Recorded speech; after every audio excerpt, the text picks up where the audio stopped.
MP தொகுதிக்கோசரம் வேட்புமனு தாக்கல் பண்ணியிருக்கோம். தலைவர் முடிவெடுத்து எங்களை நிற்க வச்சா எங்கள் எல்லாரும் கட்சியாக இருந்து யாராக இருந்தாலும் சரி, நாங்களாக இருந்தாலும் சரி, இன்னொருத்தராக இருந்தாலும் சரி, திமுக எம்பி ஆகணும் ஆக்கிறதுக்கு எல்லாரும் சபதம் எடுத்து இங்கே வந்திருக்கோம். ஸோ அது இந்த கூட்டத்தில் எங்களுக்கோசரம் இந்த தொண்டர்கள் இருக்கிறாங்கன்னா அது எங்களுக்கு எழுச்சியாக தான் நாங்கள் நம்புகிறோம். அதனால்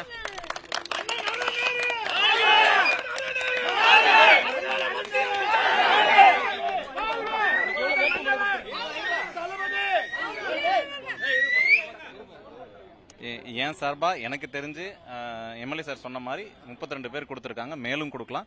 என்ன மாதிரி இன்னும் 4-5 பேரும் கொடுக்கலாங்க. அது தலைவர் எங்களுக்காக இந்த பெரம்பலூர் நாடாளுமன்ற வெற்றி தான் அவருக்கு எங்களுடைய வாழ்த்துக்கள். பெரம்பலூர் நாடாளுமன்ற வெற்றி தலைவர் காலடி சமர்ப்பிப்பது எங்களுடைய அவர் பிறந்த நாளுக்கு நாங்கள் செய்கிற வாழ்த்து.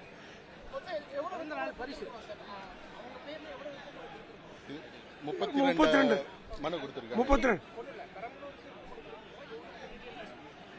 50,000 இல்ல விருப்பமட 32 பேர் கொடுத்திருக்காங்க.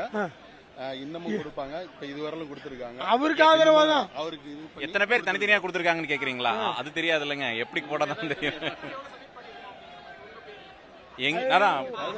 32 பேர் இப்ப கொடுத்தது 32 பேர் அவருக்கு அருண்நேருக்கு ஆதரவா கொடுத்திருக்கான்.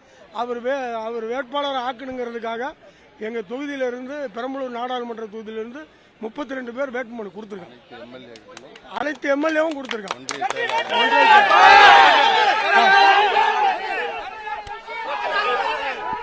எடுக்கிற முடியும், தலைமை எடுக்கிற முடிவுக்கு நாங்க கட்டுப்படுவோம். கண்டிப்பா தலைவருக்கு நாங்க வாழ்த்து சொல்ற வயசு இல்ல. எங்களை மாதிரி நாங்க ஜெயிச்ச தலைவர் காலில் நாங்க எல்லாம் சமர்ப்பணம் பண்ணணும். அதுதான் எங்களோட ஆசை.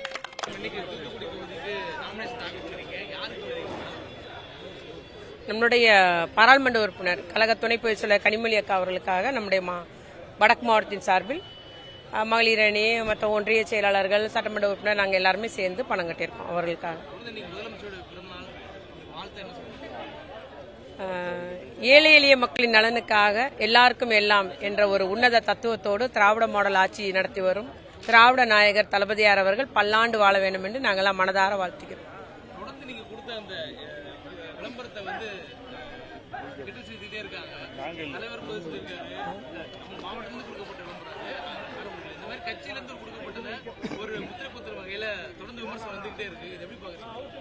ஏற்கனவே அந்த ஒரு கால்நடைத்துறை அமைச்சர் கொடுக்கப்பட்டது. அவர் அதுக்கு மறுப்பு சொல்லியிருக்காரு. ஏதோ ஒரு சின்ன தவறு அந்த பிரஸ்ல ஏதோ நடந்திருக்கு.